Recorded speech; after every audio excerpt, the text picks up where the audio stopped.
decided that what I might do is I started looking through some of my books and thinking I'd be doing audio CDs for these because I've got a lot of books and I only have 2 audio CDs from them.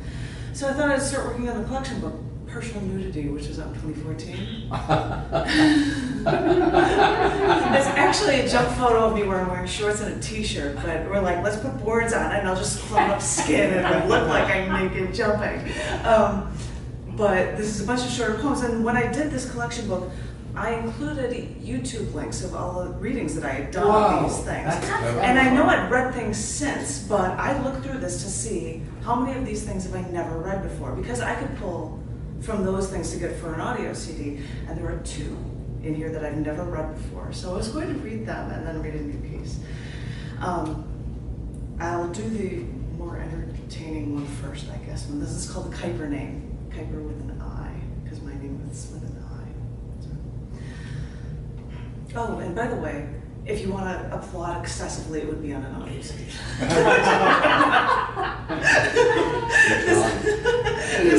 This is called the Kuypers name. We have to go sorting through the paperwork. Mom keeps records of everything, probably dating back to 1970. But they found baptism records, passport records, communion papers, birth certificates.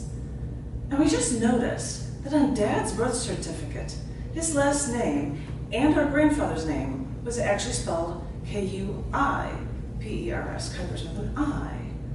And I have records of our family back to my great-great-great-great-great-grandfather, born in 1767 in Houston. And unless the record I was given was wrong, our last name always was Kuipers with a Y. Now, my dad has always gone by Kuipers with the Y, and when I read this, I thought of the astronomer. The Kuiper belt is named after us Dutch folk like astronomy, apparently.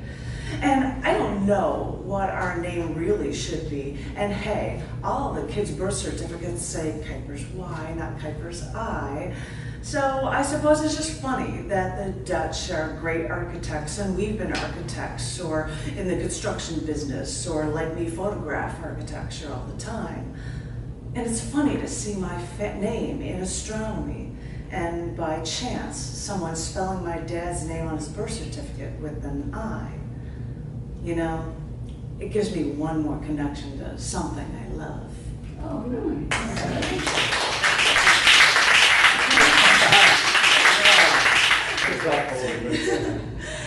This other one is from a different section of translated pieces into Serbian. I'm not reading the Serbian translation. And this was about dealing with trauma. So this is a very, very short piece that I wrote right after I'd almost died in a car accident. Very short, and it's called Not Getting Better. Everyone thinks I'm getting better, but no one knows what it's like, the pain I still go through. I've been fighting, but I don't see any signs that anything is getting better. I still have to wait, and it's already past due. I still can't see. I come up with a way in my head to make it better. No one can see the difference, but I still feel it.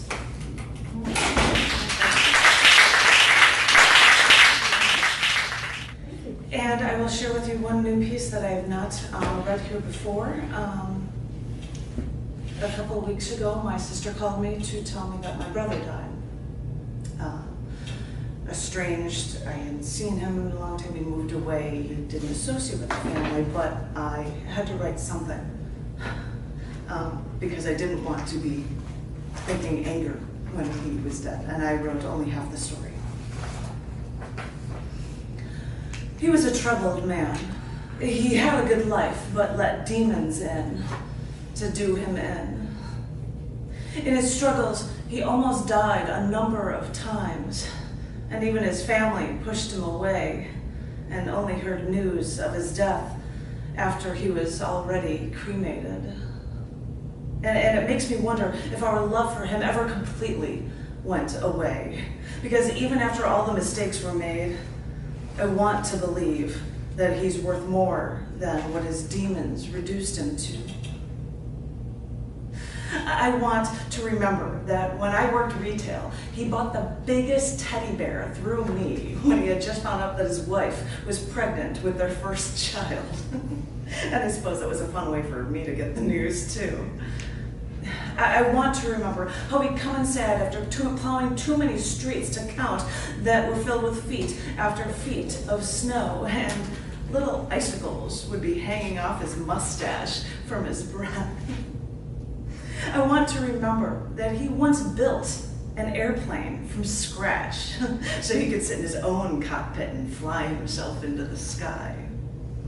I want to remember him picking me up from the airport, where we decided to pay the airport parking machine with pennies, dropping pointless pennies and then laughing at repurposing pennies that once only wasted space in his trunk's ashtray. I want to remember that a friend from his youth, who was shorter than me by the time I was 12, that his friend decided that my nickname was Shorty. I want to remember how when I'd see him swim, he'd wear tiny Speedos. And that might seem strange, but he got a college scholarship for this. He was a near-Olympic diver, once in competition with medal winners like Greg Louganis. And he'd go to the diving board, and suddenly this concrete construction company owner sprung with such skill as he flipped through the air before making the tiniest tear and splashed next to nothing through that sheet of water that could shatter like glass through the sky if anyone else tried the same dive other than him. You see, I want to remember these little slices of his life, these windows into his acts of kindness, how he was the kind of guy who'd want to give the shirt off his back to a man in need. I want to remember this because I want to believe that he wasn't always lost. I want to believe that even though he erred, we should no longer condemn him, but condemn the thing that did this to him. So I try not to remember the demons, but remember the man inside. I want to believe, and this is why I must remember. Oh, that's